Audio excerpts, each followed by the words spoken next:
Suga Sean O'Malley versus Aljamain Sterling last night. Let me ask you, going into the fight, who did you have picked? What were your initial thoughts? How do you think it was going to go?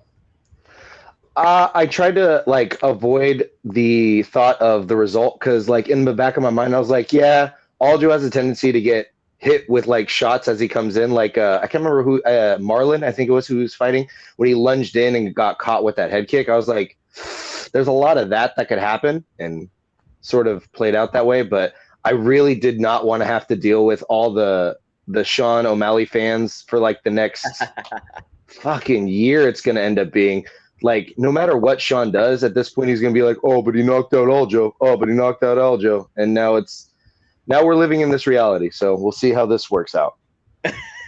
Dude, I will say this, man. Look, I haven't given Sugar Sean O'Malley his respect, and I think that he's owed some respect, right? Like I'd always find reasons to say, hey, he's not the real deal. I'd always find reasons to say, yeah, well, he's fighting cans. Yeah, I'd always find reasons to say, well, he actually lost to Cheeto Vera.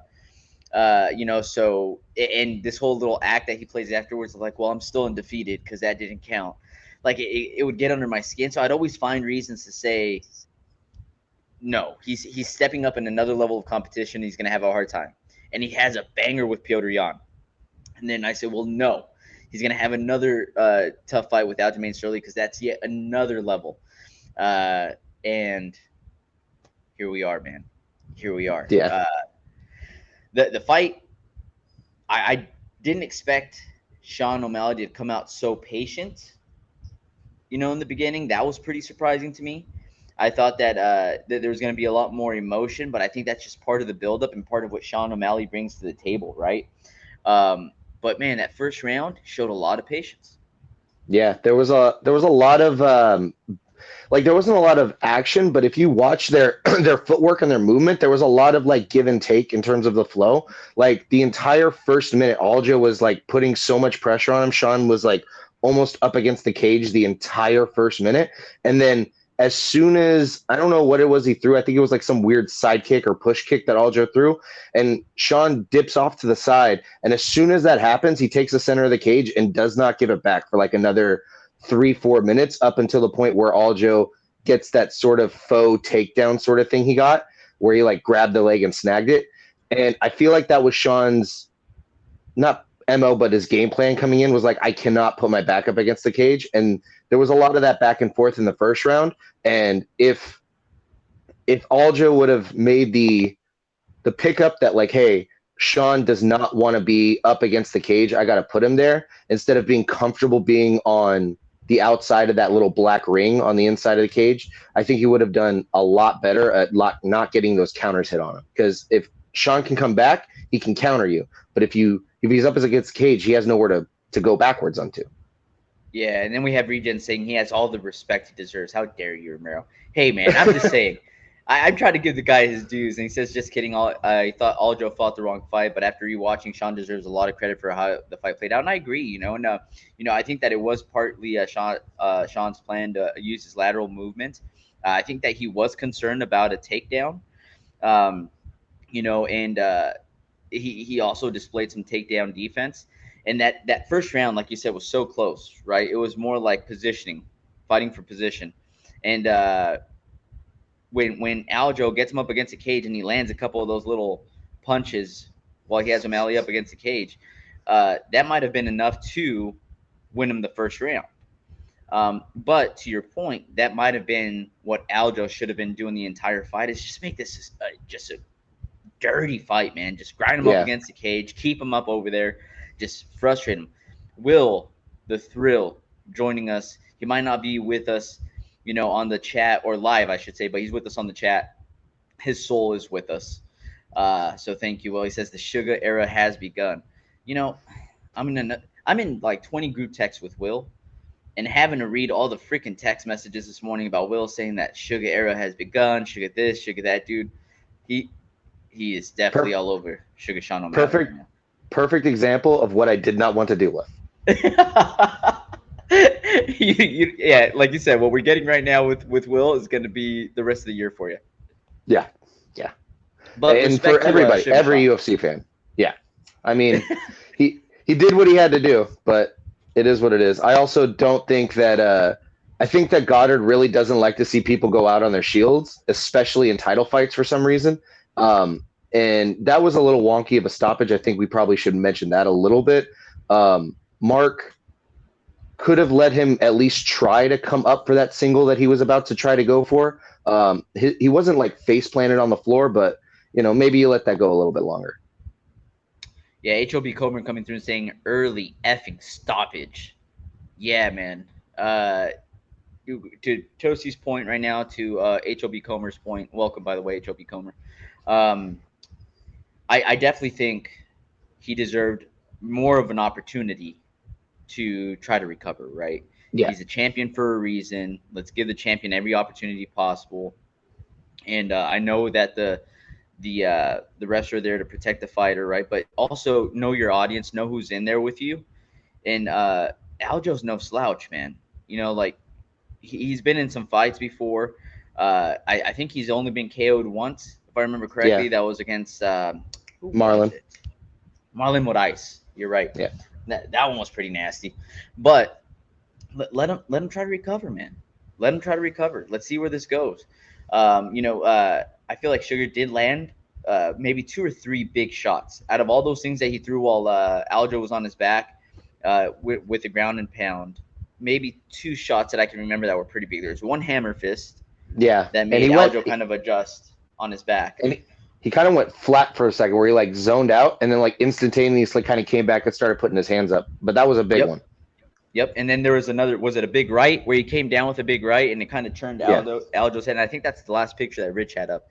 Um, but outside of that, like you saw him turn right and kind of get in the turtle position, and, but we don't know what's going to happen from that. A little yeah, early, little early. yeah. But either way, again, props to Sugar Sean. My bad, Sugar. Should have been giving you a lot more respect for a way longer time. Got to give it where it's due, man. And I think that right now we're at that point where he definitely he's a real deal. I mean, he's a champion. Yeah, he's super talented, but like I think my respect for him my big chunk of respect will come depending on who he takes this next fight with. If he takes the fight with Marab, who deserves the next title shot more than Cheeto, more than Henry, more than Corey, more than everybody else. I get he's not the most exciting dude, but he is the most deserving. So if Sean takes that fight, regardless of it being the worst fight for him, he will earn every bit of my respect. But until that point, saying avoid that fight like the plague. I agree. yeah, he should avoid it. But in terms of like getting more wins and more money, but in terms of like who deserves the title shot next, it's easily Marab. Man, and HOB Comer saying they will never make him fight Marab. Did y'all see the smile on Dana's face as he put that belt around Sugar Sean O'Malley? And even when he's standing in the back, he already has a belt on him to announce him, and like Dana's like clapping, smiling, looking around, like just seeing dollar signs, just fall down from the sky. He is so happy right now. I'm telling Everything went right for him. All the stars aligned. Cheeto won. Chris Weidman lost, so now he could try to push him into retirement. Like everything went right for Dana last night. Everything went right. We have to be careful with how many times we mention Chris Weidman losing. Will is joining us. Might not be with us, in person, and I do not want wherever he's at to start shedding tears for Chris Weidman, because when I say that he has a man crush on Chris Weidman, man, that's an understatement. So let's be careful. But hey, shout out Monster Tony saying O'Malley coming through. So hey, that was fun. Good main event. I also, now that you mentioned Boston, it's also pretty interesting that everybody in that stadium hated Aljo, and Aljo lives like an hour away. Sean O'Malley lives across the country. Crazy, right? It's that last name, O'Malley. Yeah. All Irish people. Also, at the end of the fight, super classy. Aljo. Yeah. Oh, yeah. That speech he gave. Yeah. Oh, so he turned babyface real quick. So good, man. So good. And that's what you kind of like to see from your champions when they do lose. And said, hey, it's not my first time losing, man. I'll be back. But you probably got your boy Marab in the background, like, ugh, I don't know what's gonna happen now, because the whole plan was for Aljo to win and to move up to featherweight. Yeah. And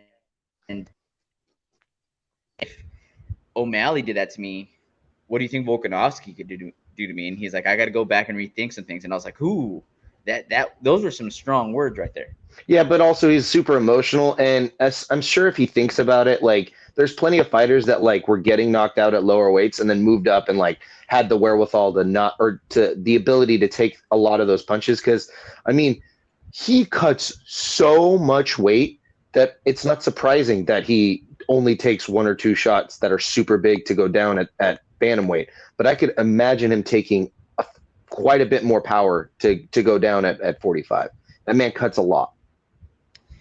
Yeah, that is true. That's a very good call, and who knows, maybe that has an impact on his chin as well. Regen saying UFC should push so hard for Marab versus Aljo. That's just evil.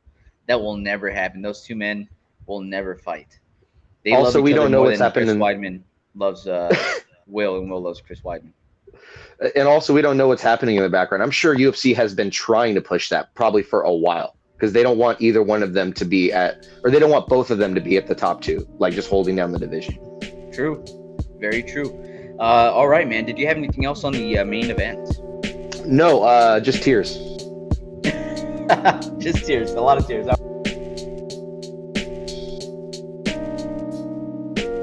Hey, everybody. Ramiro and Will here. Thank you so much for watching that short clip. It's just a small clip of what we covered this last Sunday.